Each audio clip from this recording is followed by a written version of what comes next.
Hi, good day everyone. With me again, Edi Trialdi in Introductory Macroeconomics class. When we are talking about aggregate demand and aggregate supply, we know that there is always short-term economic fluctuation due to change in aggregate demand or aggregate supply. We also understand that automatic adjustment may get the economic back to the long-run equilibrium condition. The problem is we don't know exactly how long the adjustment is and whether the adjustment could really recover the economy or not. That's why we need to learn about the so-called stabilization policy that may help recover the economy in the short run or avoid the sharp economic fluctuation. We learn about monetary and fiscal policies. We learn how the policy influences the aggregate demand in the short run and also examine their effectiveness in practice. Let's learn first how the money market works before evaluating how monetary policy affects the aggregate demand. The theory used to explain the money market is the theory of liquidity preference from Keynes. The liquidity preference itself refers to the demand for money as the most liquid asset in an economy. And people's preference to hold more money here mainly depends on its opportunity cost. Yes, holding more money may allow us to buy more goods and services, but at the same time, it costs us the potential interest return that we may get from buying some interest-bearing financial assets. So, since interest rate is the opportunity cost of holding money, it negatively affects the demand for money. In this diagram, it is illustrated by the downward sloping demand curve like this. Money supply curve, on the other hand, is a vertical line. It is due to the fact that the quantity of money supply is solely determined by the monetary authority without any influence from the interest rate. At the end, according to the liquidity preference theory, nominal or real interest rate in economy adjusts to balance the supply demand for money in the short run at point A here. When there is an excess supply of money, interest rate decreases, and when there is an excess demand for money, interest rate increases. With the theory in mind, now we can learn how the monetary sector and aggregate demand in the real sector affect each other. When money demand, for instance, increases in the money market, the money demand curve shifts to the right. Excess demand for money raises interest rate to I1 at the new equilibrium. Higher interest rate then lowers investment, one of the aggregate demand elements in the real sectors. If the initial change in money market is not due to the price change, the lower level of investment shifts the aggregate demand curve to the left and decreases the quantity of output demanded at the given price level. On the other hand, when for some reason now quantity of output demanded increases, money market is also affected. More output always means more transaction or more income in the economy, hence more money is needed. As demand for money is higher, the money demand curve shifts to the right.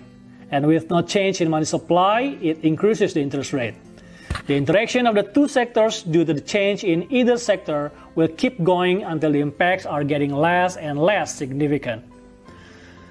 Now, let's turn to monetary policy. As the term suggests, it is a policy adopted in the monetary sector or in the money market by which the monetary authority increases or decreases the money supply. How does it affect aggregate demand? Suppose a monetary expansion policy is implemented. Monetary authority uses one or more of its monetary instruments to increase money supply or to lower interest rate. With higher money supply, the money supply curve shifts to the right from MS to MS prime, and the resulting excess money supply drives down the interest rate at the new equilibrium point. Based on our previous knowledge, lower interest rate raises investment, hence raising the aggregate demand. The AD curve is shifting to the right, and at a given price level, the quantity of output demanded increases from Y0 to Y1. As for fiscal policy, government influences aggregate demand through government spending and/or taxes. When an expansionary fiscal policy is adopted using a tax cut program, consumption increases and raises output demanded. The same is true when the government spends more. Illustratively, we can observe that the aggregate demand curve shifts to the right and quantity of output demanded increases at a given price level. Of course, the opposite will occur if a contractionary fiscal policy is adopted instead. But the story doesn't stop here. Look, since consumption depends on income, Higher income or Y raises consumption or C further. Higher C then raises Y. Higher Y raises C again, and so on and so forth until the impact is so small and not significant anymore. So because of this process, there are additional shifts in aggregate demand. And the additional increase in Y here is what we call as the multiplier effect. If, for example, government spending G increases by 5 billion, the quantity of output demanded, or Y, will increase more than 5 billion because of the multiplier effect. So again, this is the initial impact when G increases. Y increases from Y0 to Y1 exactly the same amount as the increase in G. And this is the multiplier effect. Y increases from Y1 to Y2. Now, how to calculate the effect? With linear consumption function like this, we have A as a constant or the minimum consumption, income and taxes, the MPC or the marginal propensity to consume, and accordingly, the complete AD equation like this. And after doing some mathematical simplification, Y in a reduced form is expressed like this. Doing a simple partial differentiation, we can obtain the full impact of a change in G to Y, or delta Y per delta G, the government spending multiplier. With MPC equals 80%, for example, the government spending multiplier is 1 per 1 minus 80%, or 5.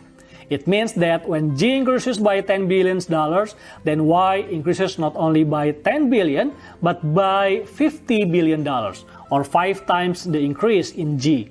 The difference, 50 minus $10 billion, is the multiplier effect. Similarly, we can also find the tax multiplier, or delta Y per delta T, from the reduced form equation. With MPC also equals 80%, we can find that the tax multiplier is equal to minus 4. The negative sign indicates the opposite direction between tax and income. So when T decreases by $12.5 billion, Y increases by 4 times $12.5 billion, or $50 billion. And the multiplier effect is again the difference, as much as 50 minus 10 billion, or $40 billion. From the previous explanation, increase in G or decrease in T plus the multiplier effect has caused the eddy curve shift to the right. And at the given price level, Y increases from Y0 to Y1, then to Y2. But realizing the interaction between money market and aggregate demand, it is not yet the complete process. Remember, when Y increases, people demand more money. Money demand curve shifts to the right as a result, driving interest rate up to point B. Higher interest rate then decreases investment, shifting the eddy curve back to the left. Y decreases from Y2 to Y3. The decrease here is called the crowding out effect, or the effect resulting from the government's expansionary policy that crowd out funds for private investment. So this is the final impact of the expansionary fiscal policy. Y increases from Y0 to Y3 after the initial impact of the policy, the multiplier effect, and the crowding out effect. Okay, theoretically, now we know how monetary and fiscal policy work to affect the economy's aggregate demand. For those who are advocating active stabilization policy, they argue that the combination of fiscal and monetary policy is needed to avoid economic fluctuation and to stabilize aggregate demand. Tax cut or tax credit policy could even affect the aggregate supply in the long run, because with higher disposable income and lower cost of doing investment, economy could accumulate more capital in the long run. Economists who are against the active stabilization policy, however, argue that both fiscal and monetary policy should be set to achieve long-run goals only. They doubt its effectiveness in the short run. Monetary policy is responded with a long lag by many firms who usually make investment plans far in advance. Fiscal policy also has time lag in its implementation due to political process. The agreement among all the economists then is to find a way to avoid some of this lag. Automatic stabilizer may do, as it doesn't need deliberate action by the policymaker to stabilize the economy. When there is recession, tax will be lower because almost all taxes are closely tied to economic activity. Moreover, more unemployed person will apply for more unemployment insurance benefits and other forms of income support which increase government spending.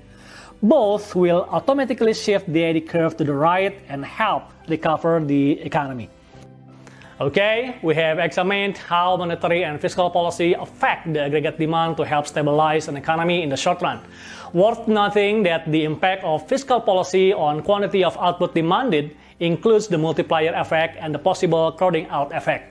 It should be clear as well that monetary and fiscal policy may have limitation in their implementation, and the long-run effects of the policies must also be considered. We may address these issues further later.